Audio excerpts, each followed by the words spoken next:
Depuis qu'elle apparaît comme favorite pour l'investiture de son parti, Valérie Pécresse s'imagine plus gênante pour Emmanuel Macron. Emmanuel Macron a envoyé 5 ministres contre moi pour me faire battre aux élections régionales. C'est vous dire qu'il me craint, qu'il me redoute, parce qu'il sait que je peux le battre.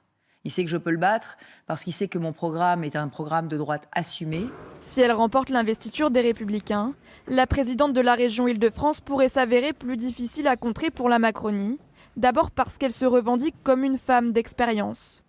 Maintenant, ayez l'audace de choisir une femme libre qui a la passion de la France. Du côté de la majorité, la contre-attaque est établie. Prendre à défaut son programme jugé peu novateur. Elle n'inquiète pas plus que tout autre candidat LR, puisqu'ils nous ont expliqué ce soir qu'ils étaient interchangeables. Le programme qui est proposé, c'est celui de Fillon 2017. Soyons un tout petit peu sérieux. Va falloir dépoussiérer un petit peu la droite française. Même si elle est élue, Valérie Pécresse devra encore se frayer un chemin entre Emmanuel Macron et Marine Le Pen, car jamais dans les derniers sondages, la droite n'a été donnée qualifiée pour le second tour. Un rendez-vous important aujourd'hui dans l'enquête sur la disparition de Delphine Jubilard il y a 1 an dans le Tarn. Deuxième interrogatoire de Cédric, son compagnon, qui devra notamment s'exprimer sur la nuit de la disparition. Et un témoignage exclusif ce matin, celui de la cousine de Delphine. Les 2 femmes étaient très proches. Écoutez. La veille de la battue, donc je suis allée au domicile. Je me rappellerai parce que j'ai toujours cette image, quoi. À côté de la cheminée, quoi. Et je lui ai posé la question à Cédric, je lui ai dit qu'est-ce que tu as fait de ma cousine? Dis, qu'est-ce que tu as fait? Directement, ma première phrase, ça a été ça. Il m'a dit, ta cousine, je lui ai rien fait. Tu sais, Lolita, je l'aime, c'est ma femme, je lui aurais pas fait de mal, c'était mon premier amour. Voilà la première phrase qu'il m'a répondu. Après, je lui ai dit, est-ce que tu l'as su, qu'elle avait quelqu'un d'autre dans sa vie? Il m'a répondu, ça fait 15 jours que je le sais. Est-ce que vous croyez à cette version? Non, non. Pour moi, il a fait quelque chose.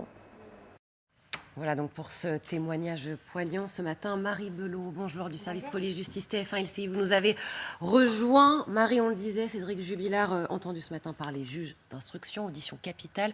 Sur quoi les juges souhaitent-ils l'interroger aujourd'hui? Eh bien, le 15 octobre dernier, ils l'ont entendu sur sa relation avec Delphine, sur leur procédure, leur instance de divorce. Là, ils vont se focaliser sur la nuit de la disparition. Ça va être au cœur de l'audition. Les juges d'instruction vont revenir avec Cédric Jubilard sur son emploi du temps du 15 et du 16 décembre dernier, car des choses ne collent pas. L'enquête a révélé des incohérences dans son récit et des éléments troublants. Je vous donne quelques exemples. D'abord, le fait que son téléphone soit éteint de 22h08 à 3h53, alors que ce n'est jamais le cas habituellement. Le fait qu'il ait très vite appelé les amis de Delphine et les gendarmes à peine 15 minutes après avoir constaté la disparition de sa femme, le fait qu'il ait mis une couette dans la machine à laver en pleine nuit. On attend d'ailleurs toujours les résultats d'analyse de cette couette. Ensuite, le fait que des voisines aient entendu un cri dans la nuit, le fait que leur fils, Louis, évoque une conversation nocturne vive entre ses parents, alors que Cédric dit qu'il a été rapidement se coucher et qu'ensuite il n'a plus parlé à Delphine. Voilà quelques exemples. Pendant plusieurs heures, Cédric Jubilard, il va être assailli de questions. On ne sait pas si de nouveaux éléments vont lui être présentés, mais il y a en tout cas des indices graves et concordants qui laissent penser qu'il est impliqué dans le meurtre de sa femme et qui font que la justice le maintient en détention provisoire depuis presque 6 mois maintenant. Les enquêteurs le considèrent comme le suspect numéro 1. Toutes les autres pistes ayant été refermées et le mobile de la séparation imminente qui tient la route selon eux, ils n'espèrent qu'une chose, que Cédric Jubilard avoue, mais lui continue de clamer son innocence et dénonce un dossier vide de preuves. Marie Belot avec nous.